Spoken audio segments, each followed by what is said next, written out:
Hi, I'm Carrie Blazer, the Divine Feminine, reincarnation of Mary Magdalene. Thank you for clicking on my clip.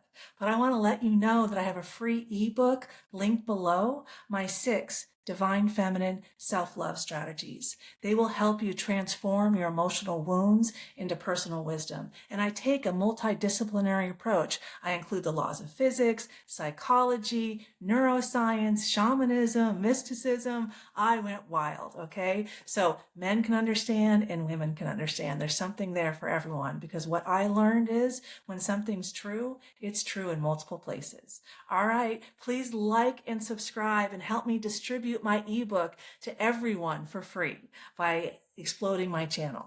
Take care. Enjoy the clip. Bye.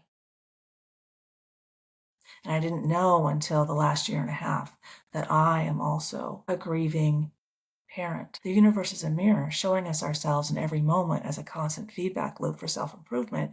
And so our heart, the electromagnetic field around our heart is 5,000 times stronger than our brain.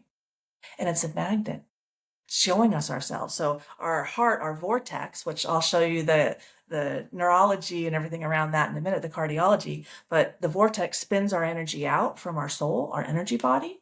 And then that's, goes up to the field, and that's what attracts in our life so that we can see ourselves. Like I was raped. I attracted Andrew Tate into my life through a personal relationship with his best friend, Justin Waller. That's in my book below, My Inner Heroine, Exploring Feminine Pain. Then I attracted 2 decorated fire academy instructors into my life, all leading me back to my guy from my childhood, JC.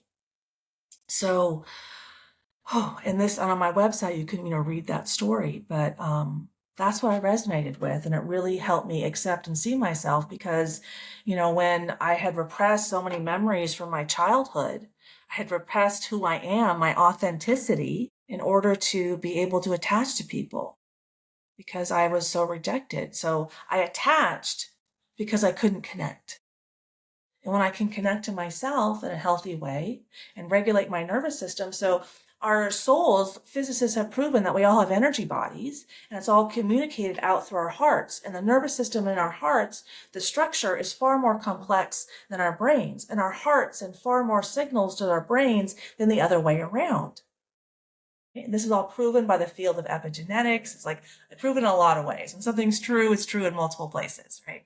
So when our energy field is filled with fear, guilt, and shame from an unhealed childhood, then that's what comes out of our hearts and that's what calibrates our nervous system. And when we have nervous systems, like a plethora of nervous systems in society that are calibrated for fear, guilt, and shame, their fear, guilt, and shame is constantly coming out of them and they can't regulate themselves. This is, a huge problem in American society right now. Well, emotional intimacy in the home is where mental health is created and sustained. We took the mother out of the home. Exploring feminine pain, that was me. I had to figure out why did my life turn out with so much emotional pain, physical pain, failed relationships, inability to be my authentic self. That's why. My mom was an alcoholic, my dad was a workaholic, and we were living in Western society and that's what it produced. But let me bring up a little bit more for us to kind of look into how the universe is a mirror. And on the left, I love the map of consciousness. It really helped me. 2 years ago was the first time I experienced enlightenment.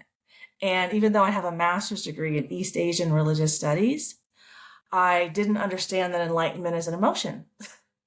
And when I experienced it for 3 days, and as women, we stay in our emotions longer. Our nervous systems are more robust. We're designed physiologically for that emotional work, and enlightenment being emotion, which surprised me because living in Chinese Buddhist monasteries, like there's a lot of men trying to experience enlightenment. Um, but all of these numbers on the left is how high our energy bodies, our souls vibrate at different emotions, with shame being 20 hertz and you're stuck in shame, right? Not moving very fast, you're stuck.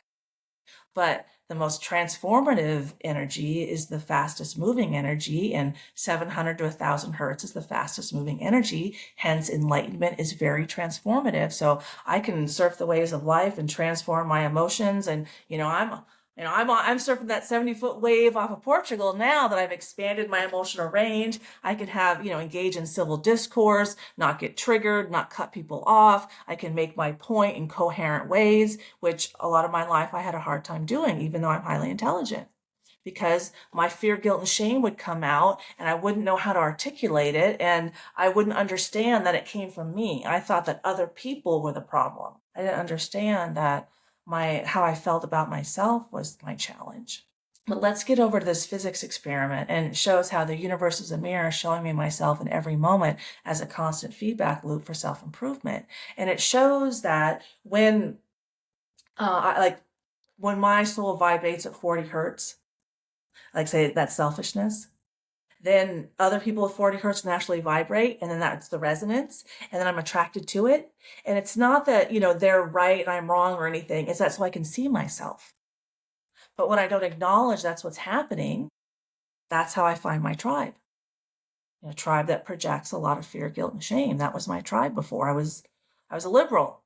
I voted for Trump the first time in 2024. I was a liberal in Southern California, and I was a liberal when my soul had a lot of fear, guilt, and shame.